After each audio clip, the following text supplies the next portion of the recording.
This is a Geek Leader podcast, and I'm your host, John Rauda.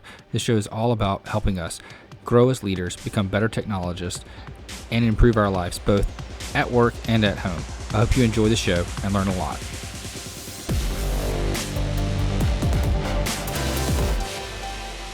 Welcome to a Geek Leader podcast. I'm your host, John Rauda. And if you could, please do me a favor and take a moment and leave a rating and review in whatever podcast player you're listening to this on, whether it's Apple Podcasts, Spotify, iHeartRadio, doesn't matter. I would greatly appreciate it. And that feedback really helps get other listeners to the show. Also, if you're not subscribed, go ahead and subscribe so you don't miss an episode. And if you feel so inclined, you can go to geekleader.com/tip and donate to the show. Thanks so much.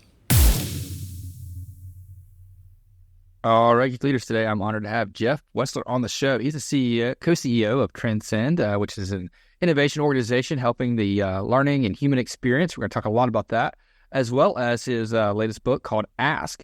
One of the things that I've seen a lot with tech professionals is that we are sometimes afraid to ask. So we're going to talk a little bit about that and how to get past that. Anyway, with all that being said, Jeff, welcome to the show. It's great to be here, John. Thanks for having me. Yeah, if you don't mind, just tell a little bit about your background and how you got to where you are today in your career. Just to let some context for our conversation. Absolutely.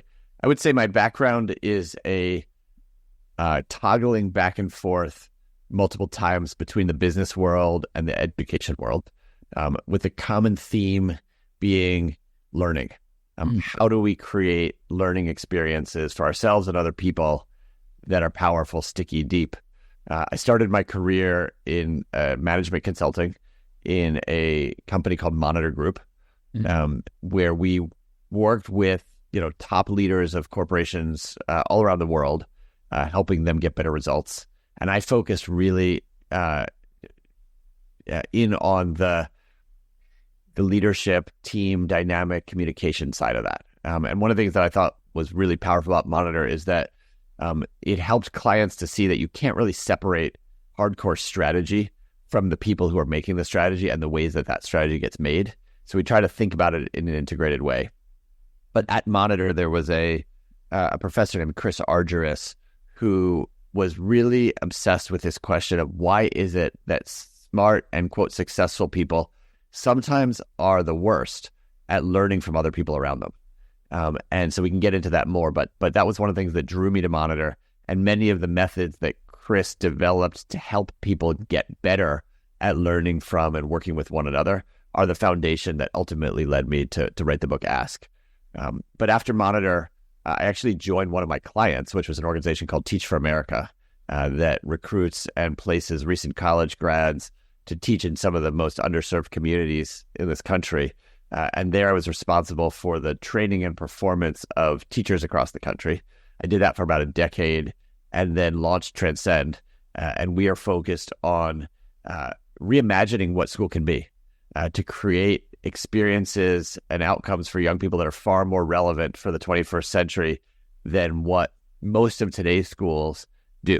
And most of today's schools honestly haven't really changed in about 100 years. And so we're trying to apply R&D and design and learning engineering to rethink what school can be for kids. I think it's really good. So I also kind of flip back and forth between business and teaching. Is that right? Part-time. Yeah, I teach part-time at Winthrop University. And I think education and always learning is one of those important things. Yeah. And, I feel like the pandemic kind of helped push schools along, forcefully somewhat, but there's still a long ways to go. Absolutely. Absolutely. I agree. The pandemic really showed us that we can change when we need to. We can adapt new technologies when we need to. And I think there was a great hope that the pandemic would be a reset in terms of how we actually do school. And a lot of schools have slid back to the old ways. But there's a set of schools, and these are the ones that Transcend, my organization, really tries to work with, who are saying, we will never go back. We want to do things differently. That's good. Good to hear. What is the biggest resistance that you have when you're working to try to improve the way people learn? Do you mean in Transcend or just in general, or? Just in general, yeah. Yeah. I mean, I would say that probably the biggest resistance is the broader culture that we're in. Many organizational cultures, and even in our broader society, send messages to people that I would say are anti-learning messages. messages like, you got to know the answer. Asking questions makes you look stupid. Making mistakes is bad. And these kinds of mindsets make it difficult for us to really do the deep work of learning. And so, I would probably name that as number one. Yeah, I think, that kind of hits on the idea of fearful to ask questions because you don't want to look stupid. You want to, not be the dumb kid in class or whatever. And the same thing kind of carries through at work too, right? There's a lot of leaders that are afraid to ask questions. And I'm guessing your book Ask kind of addresses some of that. Yes. I mean, the book starts by helping us see what's at stake if we do or don't ask the questions. Because I think the biggest thing that's at stake is, do we actually get to learn what the people around us think and feel and know? And there is so much wisdom, so much good, so much benefit that comes from tapping into what other people think, feel, and know. But unfortunately, if we don't ask them, and if we don't ask them the right ways, they don't tell us. And so our decisions suffer, we waste time, our relationships grow more distant. But conversely, if we can actually figure out how to ask and do it in ways that make other people feel truly comfortable opening up, it's incredible what we can learn. And we innovate better together. And it's not just better for us, it's better for both people as well. So we can talk more. Do you want to get more into why don't we ask more often? Yeah. Let's talk about that a little bit, and then we'll get into kind of how to spark that curiosity. And I know you talk about the ladder of understanding, so we can get into that too. But yeah, for sure. I think, honestly, one of the biggest reasons why we don't ask is that we feel certain. We don't see the need to ask. We construct stories about other people and ourselves and the work environment and what we're trying to do that just seem like they're obvious. And so what's the point in asking in the first place? So, and by the way, sometimes those stories that we construct are even stories about how safe it is to ask, or whether we're welcome to ask.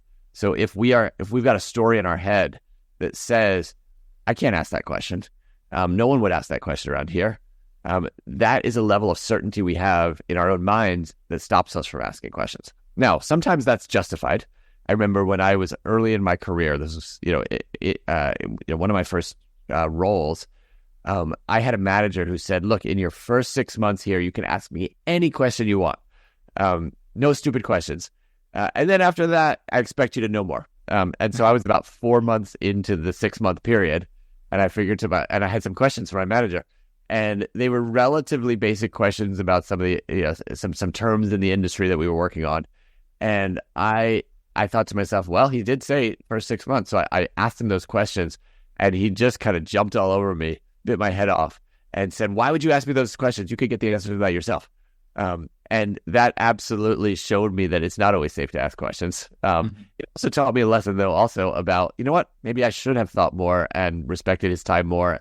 And I could have said to him, I could have tried to get those answers myself, or said to him, look, I've tried these 3 ways to get these answers. I'm stuck. Now, can you help me? So I don't totally fault him for that, but I can very much empathize with sometimes also not feeling safe or feeling punished for asking questions. Yeah. So let's flip that just a little bit and kind of hit off what you're saying. Do you ever feel like it's inappropriate to ask because you should have spent time to look it up yourself? I know I have a 13-year-old, and she will come down and ask me a question, about like how to, what's the weather while she's holding her phone. And I'm like, you have a weather app right there. Like, you can look that up. She's like, oh, but I thought you might have already looked it up. I'm like, yeah, but you should spend the time to look it up yourself before asking me. I have 2 teenagers myself, and I can completely empathize with that as well. Or questions like, where's my folder? Or where's my, where's this? Or whatever. I'm like, I don't know. You should check.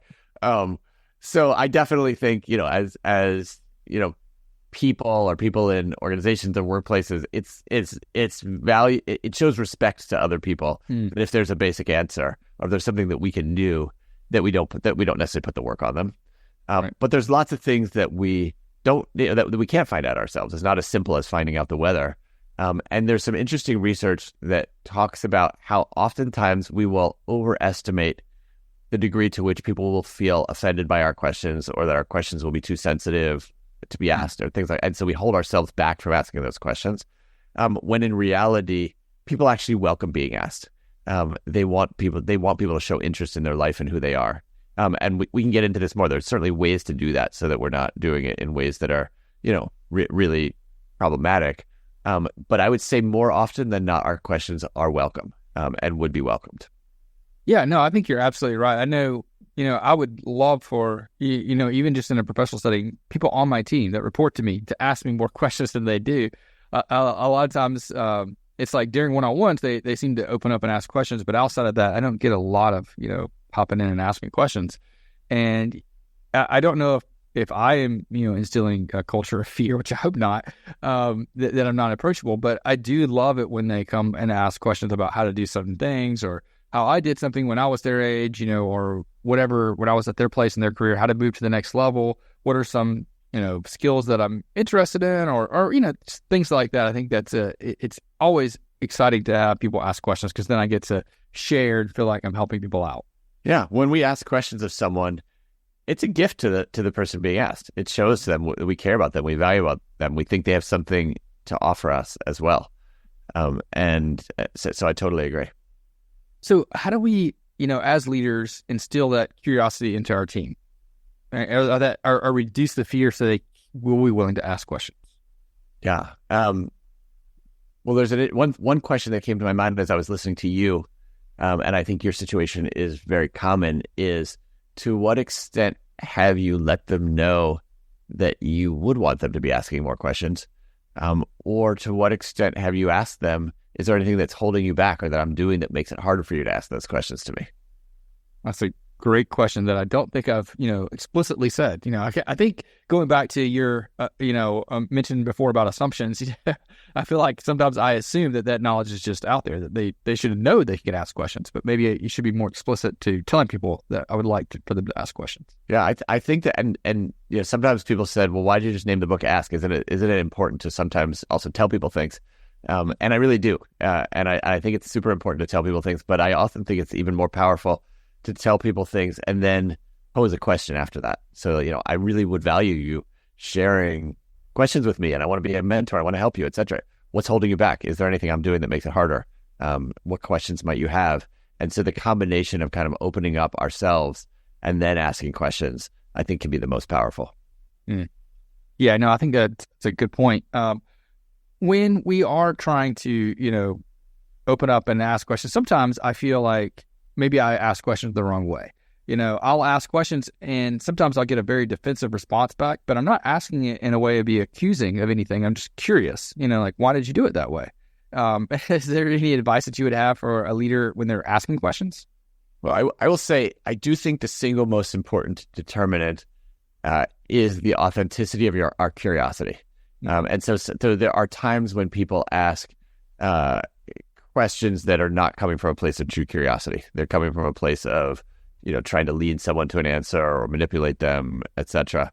And people feel that. And I think sometimes people are even suspicious of that as well. The question that you just named is actually one that I literally talk about in the book. And there's a lot of discussion in the field of questions about questions that start with why. And there's a number of people who make the argument that why questions can put others on the defensive, especially questions like, why'd you do it that way? Or why do you do it that way? And I think that I personally think it's not necessarily a problem to use the word why, as long as we are letting people know our own why for why we're asking. Because oftentimes if we say to somebody, why are you doing it that way? They might, especially if they have any kind of fear, they might think, well, then I must be doing it wrong. He must be, even if you're genuinely curious. But if you simply say to the person, I've noticed that you're doing something different than, I would have done it. And I think that's really interesting. I think I could learn something from you. Can you tell me more about why you do it that way? That all of a sudden has a very different impact than if we just say, why are you doing it that way? And that speaks to one of the practices that I talk about in the book called Make It Safe, which is to actually make it feel less risky for someone to receive our question and to answer our question. And one of the best ways to make it safe is to start by opening up ourselves. And in this case, opening up simply about why we're asking the question. That way they don't have to guess at our agenda. I'm just curious, any reaction to that, and how does that sort of? No, it seems to kind of like follow, Simon Sinek's, book, Start With Why. You need to start with why you're asking the question before just starting out with, hey, why do you do it that way? Because it does sound kind of derogatory when, one of my team members is doing something different than the way I would do it, and I can just say, why are you doing it that way? It sounds like I'm calling you an idiot for doing it that way, when in reality, I'm just curious of like, should I be doing it that way? Maybe that's a better way of asking. Yeah, or even just to say, I'm asking you because I'm curious. Maybe there's something I could learn from you. Can you tell me more about why you're doing it that way? Oh, that's an innovative approach. Why are you doing it that way? Yeah. Totally. Yeah. And you could also experiment with some other words besides why. What made you think about this as a different approach, or can you walk me through how you got to this way of doing it? So if there are people who you feel like are sensitive to the why, even after you've tried to make it safe, you can enter that conversation differently too, that question differently. Yeah, no, that makes perfect sense. And, I find that sometimes it's easier to do that on a one-on-one basis because, when you're in a group meeting, it's kind of, sometimes it's, you're trying to like speed things up because you don't want to waste everybody's time. So you shorten your words and you just start with, why are you doing it that way? Right. Which then puts them on the spot in front of other people, which becomes even more awkward. And and I think you're pointing at one of the things that I think can get in the way of people feeling safe, which is speed. And when we're rushing, when other people are rushing, that's when we miss each other. That's when people use shorthand. That's when other people interpret that shorthand in ways that can bring their own fears or assumptions into it.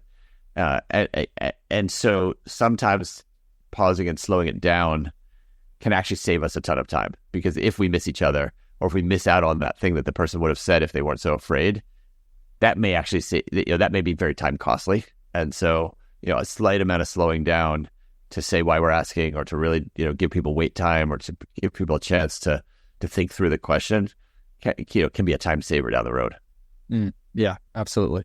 Just to switch gears, well, I guess we're not really switching gears. We're just kind of expanding a little bit here.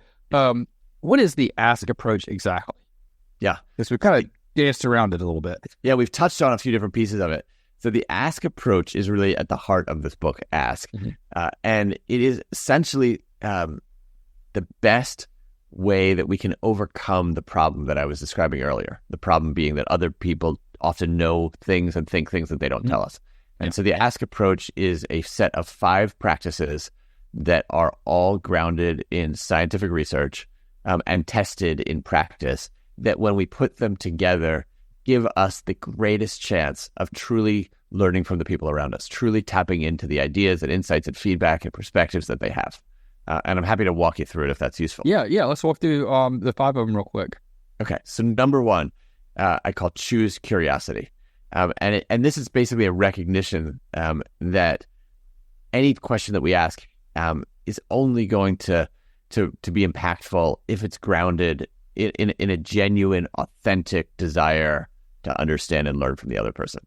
And one way that we can choose curiosity is to center in our minds a single question, which is the question of, what can I learn from this person?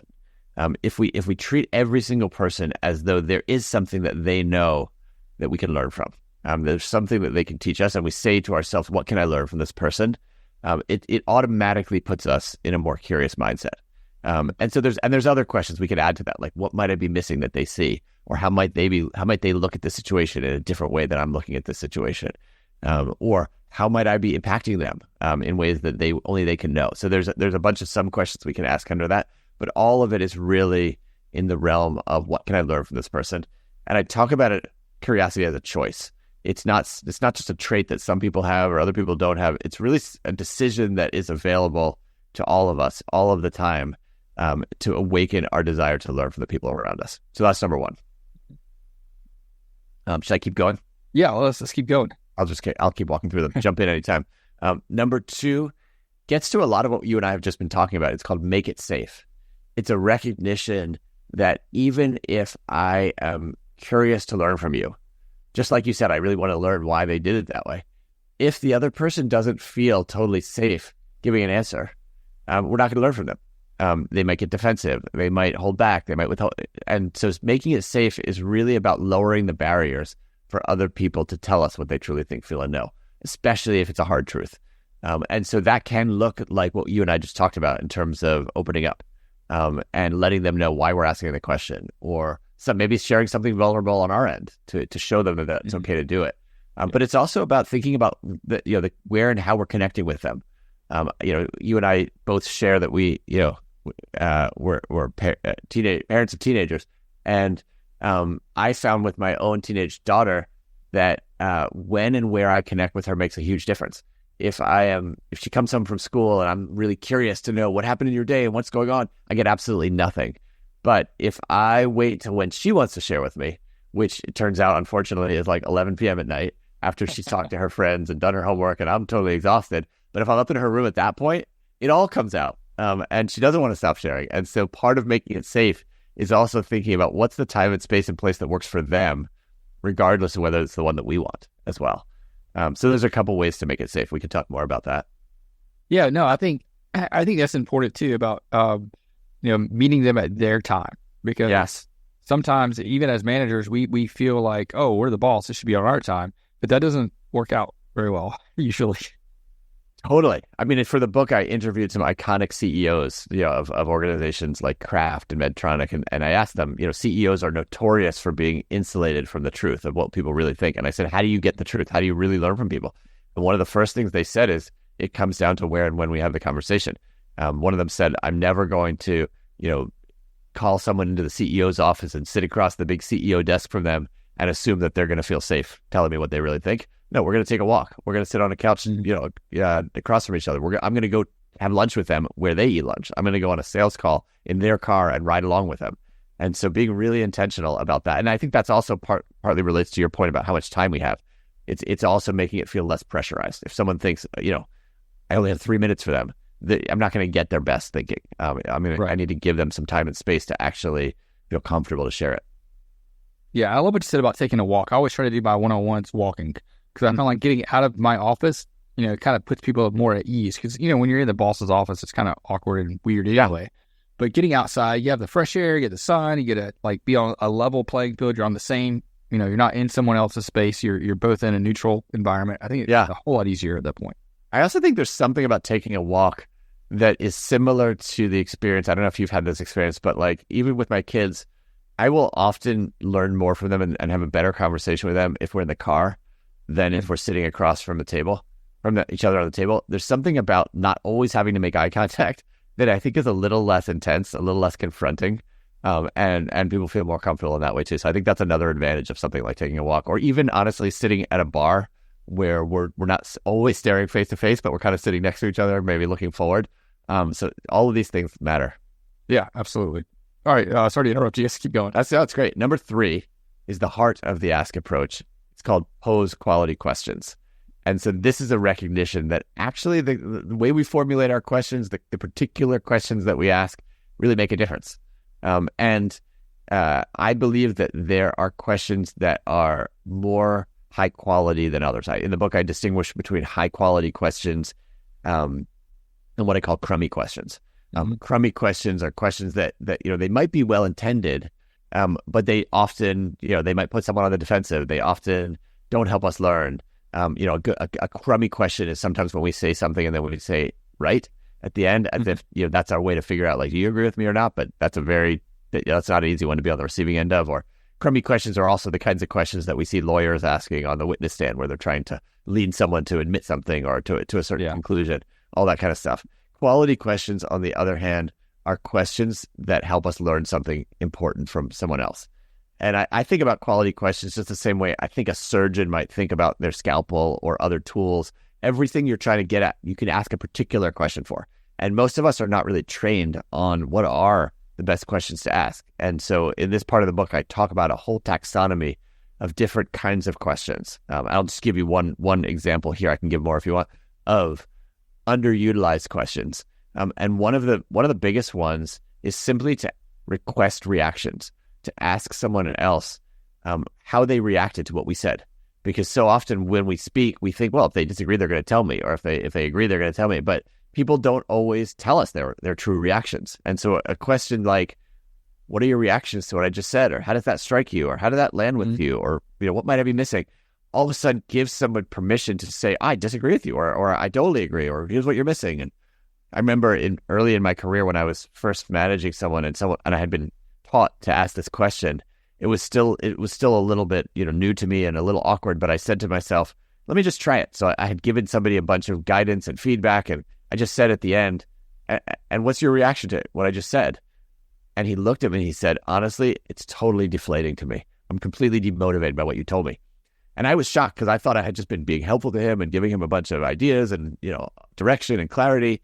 And when he told me that, I realized if I had never asked that question, I never would have known. But this allowed us to get to the root of our misunderstanding. We just were operating with different information. Once we were able to clear that up, we were genuinely on the same page and feeling good about it. But had I not asked for his reactions, I never would have known that. So that's one category of, probably a half dozen categories of really high impact quality questions that I talk about in the book. Yeah, that's a good one. The next thing is once we ask the questions, it all comes down to how we listen to the answers. It's not enough just to ask the question. And most of us think we're better at listening than we are.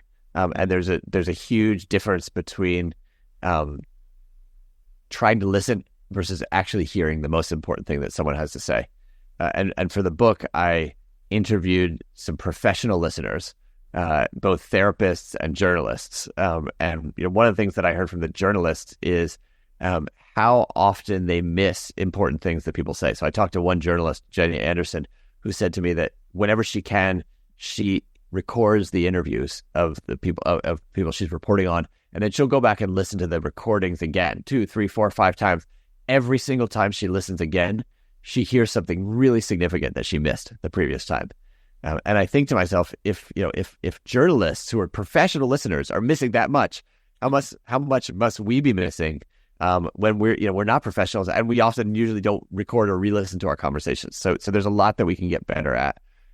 And one of the things that therapists talk about is this thing called the doorknob moment, where they're sitting there listening to somebody for 48 minutes of their 50-minute therapy session, and it's just as the person's about to leave, they put their hand on the doorknob, that the most important thing gets said.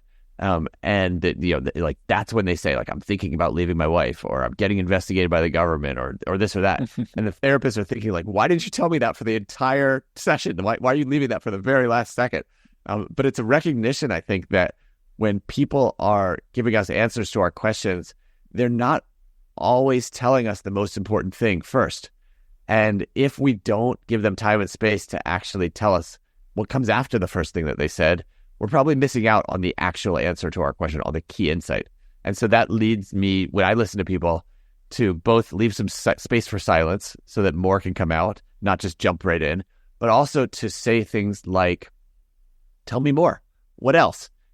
Is there anything more that you're thinking on that question? And it's so fascinating when I do that. Almost always there's something more interesting every time I say, what else? And say more. And sometimes I'll even say to people, listen, each time I ask you this question, you're saying something more interesting. I'm going to keep asking you, what else? Until you tell me that's all. And then when you tell me that's all, I'll respect it. But the best ideas usually come after the third or fourth follow-up question as well. So a lot of listening is also about asking follow-up questions to really get at what's deepest that someone knows. So why do you think that is? That it's never the first thing. It's usually near the end. Is it more of a fear thing, or they're kind of setting it up, or maybe they're working through it in their head? I think it's all those things. I've been thinking a lot about that question. I think some of it is the most important thing may not feel like the easiest thing for them to say, and so they want to see how we react to the easier things before they decide, are we ready to handle the real thing that they have to say. I do think some of it is that they're working up the courage to say it.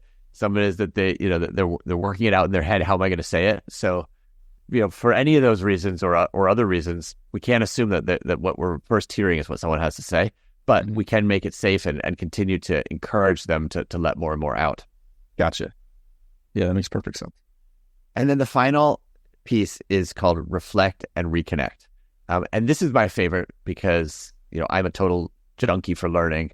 And I believe that really the way that we get learning is by reflecting on the experiences that we've had. It's not enough to just have the experience. We need to kind of process it a little bit to get the right meaning out of it. And so I talk about a method that I call sift it and turn it. So first thing is to sift it, to say, we've heard lots of things from this person we're talking to or from the team or the group. We can't possibly process all of those things. So let's sift it through. What are the most important few things that we heard? And then what else can we, let go of or come back to another time?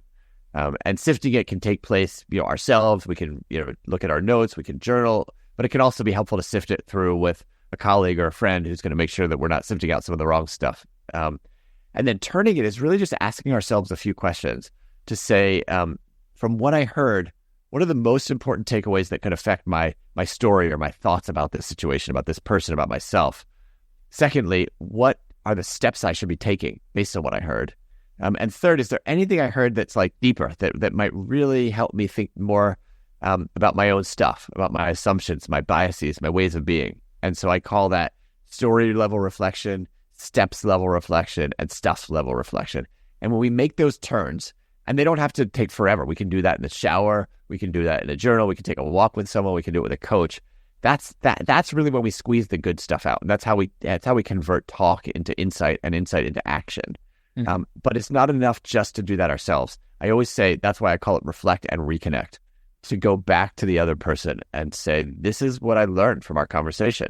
This is what I think I'm taking away. This is how it's changing me. This is what I'm going to do about it. And it's so rare that people get that kind of closing the loop.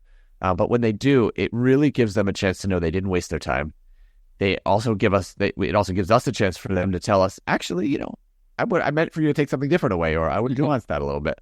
And I think it also radically increases the chances that the door is going to stay open in the future for them to share with us, because they know how seriously we take them. Yeah, so it sounds a lot like the retrospectives in like a Scrum, Yes, that's interesting. Yeah. So like, there's so much value in that. I mean, you're looking at software development. I know when I first switched from Waterfall to Scrum, a long time ago, not to date myself, but many years ago when we went through that process and we started doing retrospectives, they were it was very timid at first, but then we saw the value in them and the things that came out of them, and, the freedom to be able to show what we've learned and see if everyone else had the same, ideas and mindsets and changes and things that we realized were out of that. I think it was really important to come back and see that we were on the same page or we weren't on the same page in certain areas. I really appreciate that example. And just to ask you, is the reason that one doesn't do that in Waterfall because it's kind of like, well, we've moved through the steps, it's done. Why would we look back? Exactly. Exactly. Okay. We already passed it. Yeah. What a great example of how Scrum or Agile methodology can really be a powerful learning process. Mm-hmm. Yeah, definitely. And so to kind of reflect on what we've been talking about, what are some of the advantages and benefits when someone becomes better at asking questions and listening to answers? Yeah, I think that the core advantage is what we learn from other people. We learn what they're up against and what they're struggling with that they might not tell us. We learn their feedback for us and their thoughts on how we're doing, what we can do better. We learn their best ideas that might actually be the breakthrough ideas. We learn what they really think about things, and that has two benefits. One is the results, in the sense that we will make better decisions. We will have better innovations. We will save time. But equally important is the relationships. As we talked about earlier, it's a gift to ask other people questions. It sends a message that we value them, and we learn things that help us actually be better in our relationship with them. So I would say this really leads to breakthroughs both at the level of results and in our relationships with people. Yeah, absolutely. Jeff, this has been a great conversation. How can people learn more about the things that you're working on and maybe pick up a copy of the book, Ask? So you can get a copy of the book, Ask, and the subtitle is Tap into the Hidden Wisdom of People Around You for Unexpected Breakthroughs in Leadership and Life. And you can get that anywhere books are sold. The website is www.askapproach.com. People can find me, Jeff Wetzler, at LinkedIn, and follow Ask Approach on Instagram. Awesome. I'll link that in the show notes too at geekleader.com so people can click through there to get to the website and the book. Jeff, again, thanks so much for coming on the show. Really appreciate having you. Really enjoyed the conversation. Thanks, John. Hope you enjoyed the show. Please go to geekleader.com to learn more about what this guest is up to, click on their links, and connect with them online. I would also greatly appreciate it if you could leave me a rating and review in Apple Podcasts or wherever you listen to the show. And make sure you've subscribed if you haven't already. And if you feel so inclined, you can leave me a tip by going to geekleader.com/tip.